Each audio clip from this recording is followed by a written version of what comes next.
Epa, nós estamos falando de extraterrestres, de OVNIs, discos voadores. Esse filme é muito antigo, né? É antigo. E ele fala o quê? Pessoal, o povo que chegou na Lua e tinha essa... Foi contado de uma forma bem coisa. A viagem para a Lua foi feita através de um guarda-chuva, uma coisa bem antiga mesmo. Foi um dos primeiros filmes que retrata a vida extraterrestre em outros planetas, né? Ainda era no Só que na Lua já está comprovado que não tem, com né, certeza, gente? com certeza não. Pois é. Olha só, nós estamos tratando desse assunto. Quer falar com a gente? Fala. É um prazer enorme, você sabe disso, né? E os nossos contatos estão todos aí. Agora, lê aqui a participação da Andréia Franco.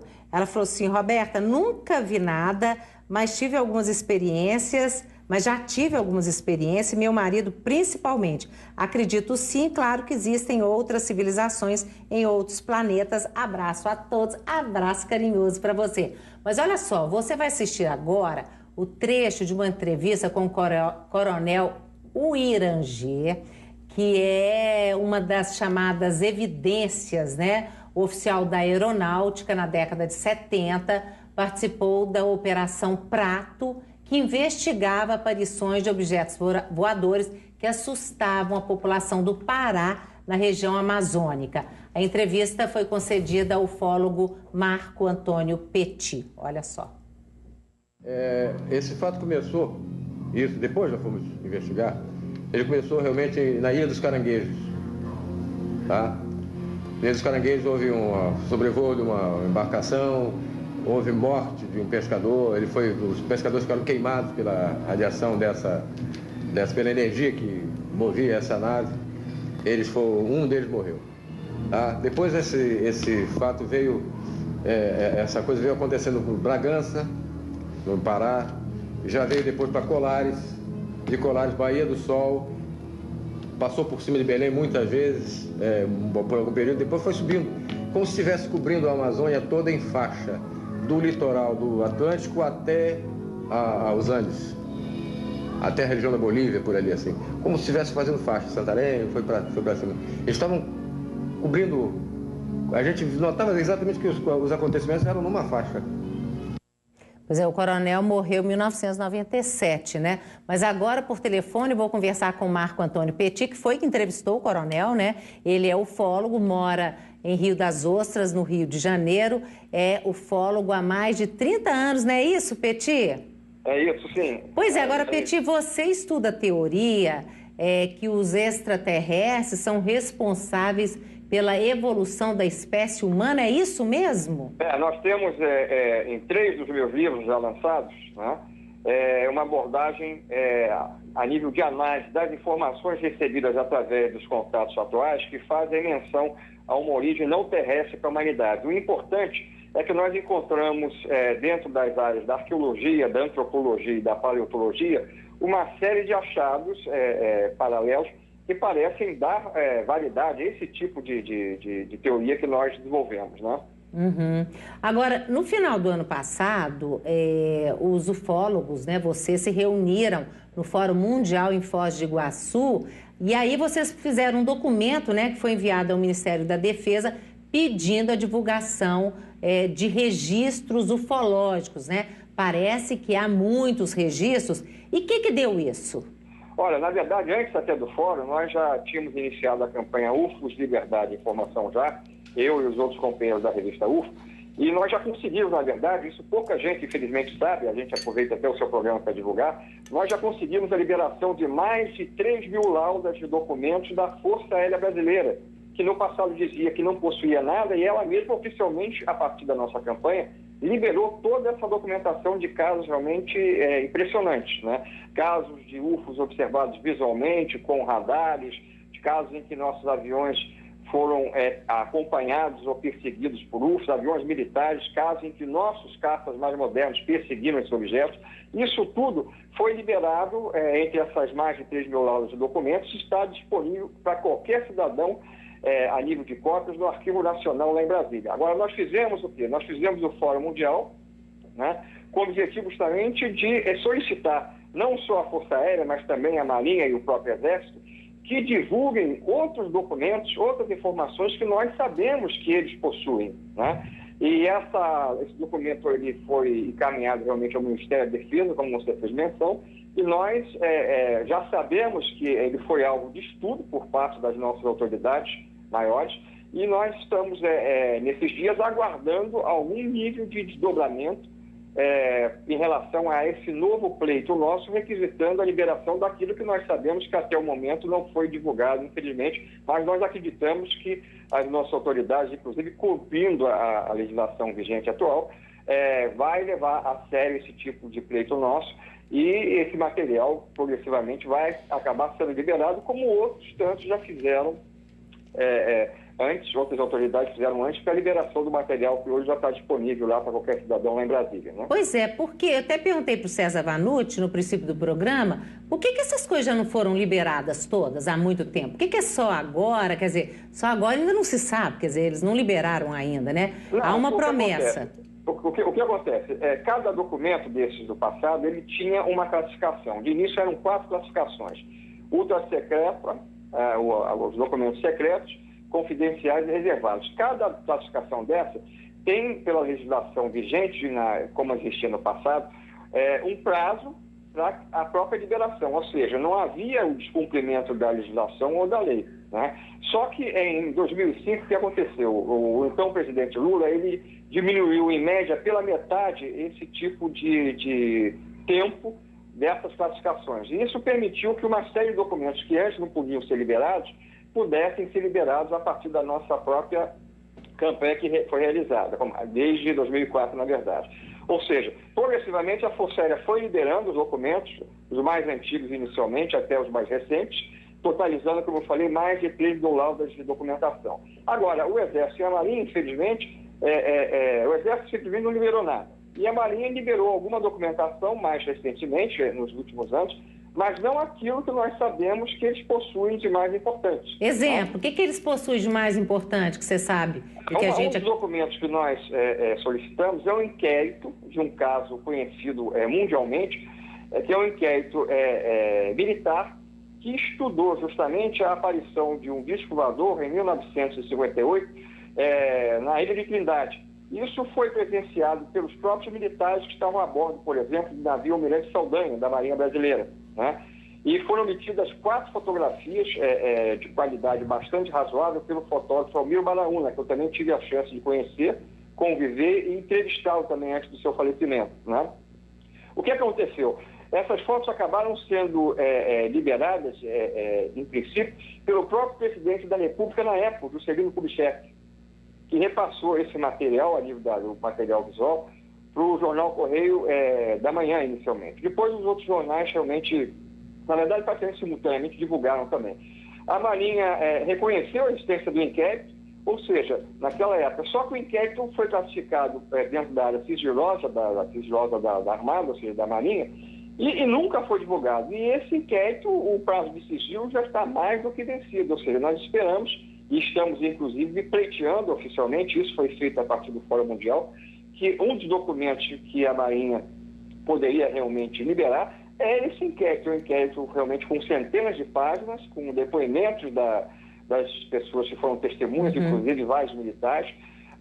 Esse inquérito, com certeza, abarca as análises que foram feitas, inclusive no exterior também, das fotografias. Ou seja, é um documento que, por si só, sendo liberado na íntegra, seria uma evidência definitiva, vamos dizer assim, de um contato ufológico mantido, no caso, há muito tempo atrás, na verdade, em 58, no dia 16 de janeiro de 1958, pela própria tripulação de uma embarcação da Marinha de Guerra Brasileira, ou seja, para aquelas pessoas que buscam ainda alguma coisa mais objetiva para levarem a sério o fenômeno, esse inquérito liberado é uma coisa realmente que vai cumprir totalmente o desejado, né? Ok, Petit, obrigada, tá? Pela sua participação aqui no programa Brasil das Gerais. Foi um prazer falar e participar do seu programa, né? E um abraço meu também para os que estão participando dessa mesa de debate aí bastante importante. Ok, obrigada. Você tem conhecimento dessas coisas do Ministério da Aeronáutica? Não, eu sei que há mais tempo, é o que ele falou, né? Foram abertos, foi diminuído o tempo como se diz, que o documento fica, documentos políticos, em geral, ficam reservados. E nisso aí... Depois de um certo tempo, todo documento pode se tornar público. Então tem a classificação de cada um desses documentos e essa classificação era em 50 anos. Isso o governo Lula reduziu esse prazo. Com isso, a ufologia, os ufólogos brasileiros conseguiram a liberação de documentos. Agora, pela sua experiência, Zé Estevam, o que assim, de mais impressionante você viu de lá para cá, desde que você está... São quantos anos? Eu notei que... 24 anos. 24 anos de ufologia. Desde a minha adolescência. O que você viu assim, de mais impressionante que você falou, opa, isso aí não tem como ninguém negar? Olha, o que mudou realmente foi a visão das pessoas. O fato de se dizer ufólogo há alguns anos era terrível, né? Porque o ufólogo ele era muito rejeitado, né? muito doido, né? muito... E eu não culpo não, porque a mídia realmente, 95% do que vai vinculado, normalmente, é bobagem, é coisas que são inverdades. Os 5% que sobra é que sim, que dá uma importância muito grande. Tem mudado o conceito das pessoas, né? As pessoas, com a internet, com a informação sendo mais divulgada, as pessoas estão tendo condição de entender mais. Até muito pouco tempo atrás, ninguém entendia a grandeza do universo, ninguém imaginava essa grandeza, esses números, né? De galáxias, de planetas e tudo mais. Então, o que tem mudado é isso, mas as informações continuam fechadas. Eu tive acesso a esses documentos que a gente conseguiu a liberação lá, a Comissão de Ufólogos conseguiu, e a maioria deles estava com tarjas pretas, uma caneta preta, tampando algumas coisas. Tinha muita coisa liberada, mas foi tipo assim, nós estamos liberando, mas tem coisas aqui que não pode ser falada. E por que isso aqui não pode ser mostrado? Porque pode afetar a segurança nacional. Então, parte do que foi mostrado, do que foi divulgado, está com uma tarja preta em cima. Agora, o que você trouxe aí, hein, que você faz Eu me especializei na ufoarqueologia. Pressa aí, porque aí eu vou mostrando e aí você vai explicando para o pessoal. Certo. A ufoarqueologia é um estudo da presença extraterrestre no passado do nosso planeta. Então, existem evidências como essa aí, por exemplo. Essa aí é a mais antiga evidência que eu consegui juntar, que faz parte do acervo que eu estou juntando para colocar no meu livro. Então, é uma pegada, um par de botas, né, um par calçado, que pode ser catalogado, pode ser identificada a data desse fóssil. Isso é um fóssil... 440, o quê? Período... É do período cambriano. Isso, esse bichinho... Que período que é esse, hein, cambriano? Pois é, 440 milhões de anos atrás. Antes da existência do homem, do dinossauro e tudo mais. Nesse período aí, esse par de botas esmagou um trilobite. E esse trilobite foi esmagado. E, em função disso, pode ser catalogada a data desse fóssil. Então, ou seja, um par de botas de 220 a 440 milhões de anos, no período cambriano, esmagou um trilobite. Olha, que Como que interessante. foi feito o levantamento da idade? O fóssil, o trilobite, a idade do trilobite. Os trilobites existiram nesse período, no período Ciência cambriano. pode ter errado, né? Ciência também erra. Pode, mas isso é a versão oficial científica. Pois é. Que de 220 a 440 Ou milhões seja, de anos foi a muito mais existência dos trilobites. fácil aceitar um erro deste, né? Do que admitir que há 400 milhões de anos deixaram botas, e botas bem primitivas, né? Aqui no marcas bípedes, aqui. né? Vamos lá, e esse aqui? Esse é o gigante marciano. Isso fica no deserto do Saara, tá? Tem 6 metros de altura, uma pintura rupestre, que relata também um ser, né? Um desenhado humanoide, na rocha, né? Desenhado na rocha, já né? Quase 6 mil anos. Aqui, isso aqui. Essa é fantástica, essa é uma das mais fantásticas evidências ufoarqueológicas que a gente chama, né? É uma pintura do século XIV, 1440, e atrás Madonna São a Madonna Giovannino. São Giovannino é o nome da pintura, e atrás se vê gente, olha aqui. O OVNI, né? Um OVNI sendo observado por um pastor. Vamos mostrar aqui, ó, aqui embaixo, gente. Aqui, ó, aqui e aqui também, ó. O OVNI está sendo observado por um pastor com a mão em riste. Ó, tá aqui, ó. E um cachorro. Olha lá, e tem um cachorrinho do lado. É bom também lembrar observando. que essa gravura não é a única que figura em mosteiros da antiguidade. São dezenas. Existem outros mosteiros onde figuras, imagens santificadas são acompanhadas de UFOs. Eu trouxe algumas Essa evidências. aqui. Esse chamado na Austrália também, Isso é uma também pintura é rupestre? Pintura rupestre. E olha que interessante a qualidade Tá com do cara desenho. de ET, gente, mesmo. Muito, né? O rosto, um possível capacete e tudo mais. Lembrando o seguinte, que os artistas rupestres, eles retratavam com fidelidade as Que isso? coisas. Isso é assim? Isso aí é uma foto que foi tirada em Passatempo, pertence ao acervo do ufólogo Antônio Faleiro. É uma nave-mãe, foi fotografada em Passatempo em 1980.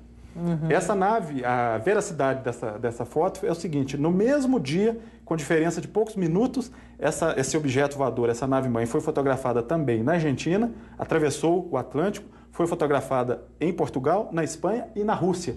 Sendo que na Rússia teve uma série de fotografias mostrando, com um período de 20 minutos de diferença entre a aparição da cidade de Passatempo. O que você acha, Las Casas? Parece uma chama, né?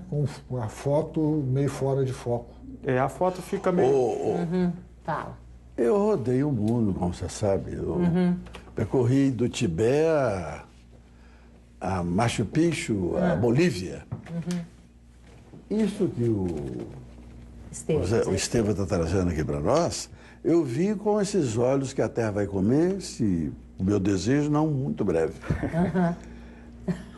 Quem percorre, sobrevoa as linhas de Nazca, Onde fica Nazca? Peru, e eu sobrevoei 2 vezes. Quem visita o Museu Antropológico de Ica, e eu visitei. Ica lá também. Quem percorre a fortaleza de Sacsayhuamán, Onde? no Peru, Ollantaytambo, Pisaque, Machu Picchu, as pirâmides. Quem vai nesses lugares com olhos de observador ou com olhos curiosos de quem quer decifrar as coisas, mas não tem conhecimento para dar explicação plausível, retorna com a sensação de que passaram por esses lugares tecnologias avançadíssimas até para os nossos tempos. Você já foi E nessa? como é que essas tecnologias puderam gerar os colossos arquitetônicos que a gente vê na Índia, por exemplo, no Camboja, no Peru, na Bolívia, O próprio Egito. o Egito. Na Bolívia, por exemplo, que é um dos sítios arqueológicos menos visitados, é onde está a famosa Porta do Sol, Tiwanaku. Meu Deus, o que é aquilo? Como é que explica aquilo? Aquelas edificações, aquelas muralhas, aquelas figuras esculpidas na pedra. Até hoje, nenhum aparato humano é capaz de levantar essa pedra do sol. Vou dar mais uma contribuição para ele, interessante. Existe uma foto do Lago Titicaca colhido por um satélite nos anos 70, que revela que o Titicaca lembra a figura de um jaguar saltando. Agora, em Quechua, Onde que é? Titicaca, é no altiplano andino, entre a Bolívia e o Peru. E em Quechua, Titicaca quer dizer jaguar saltando. Uai, que diabo de coisa é essa que levou pessoas em tempos imemoriais, aqueles aborígenes que habitavam aquele lugar, a fazer uma descrição geológica daquele acidente fantástico, daquele acidente fantástico plantado nos Andes, que é o Lago Titicaca? Eu consegui catalogar já 258 evidências Então, essas coisas deixam a gente inexplicável. eletrizado. Não, esta do Lago Titicaca, eu já vi explicação para ela. Mas eu quero até que conhecer. naquela época o pessoal tinha conhecimento suficiente, e várias civilizações rudimentares tinham, agrimensura, né? Era importante toda a vida para eles. Sei. Eles tinham conhecimento suficiente para poder ver o contorno, desenhar o contorno do lago, fazer medidas a partir das estrelas e ver o contorno Você do acha lago. isso uma explicação veraz? Ou Acho bem possível. Mas, Acho meu bem Deus do possível. céu, aquilo é um mar. É um mar plantado no cimo da Cordilheira dos Andes. Justamente por ser grande, facilita você poder, então, traçar Agora, esse contorno. e o povo que fez isso é esse povo que foi esmagado por meia dúzia de de soldados espanhóis que conquistaram todo aquele Planalto com aquelas armas toscas da época. Pois é, eles não tinham armamento, né? Era uma civilização que não estava preparada para isso não resiste a uma análise, né? Se o pessoal que estava lá... E os desenhos de Nazca, que é a planície de Nazca? Eu acho o seguinte, é que as coisas que hão de ser já foram. Então, Tiwanaku, e isso tudo que eu citei aqui, esses sítios ecológicos assombrosos, e eu não falei dos da Índia, que eu percorri algumas coisas simplesmente assombrosas. Isso tudo foi construído em épocas imemoriais por civilizações tecnológicas avançadíssimas. Os ETs estiveram aqui antes, como o Eric Van Daniken, que vem a Belo Horizonte no próximo dia 19 de abril, para fazer uma palestra.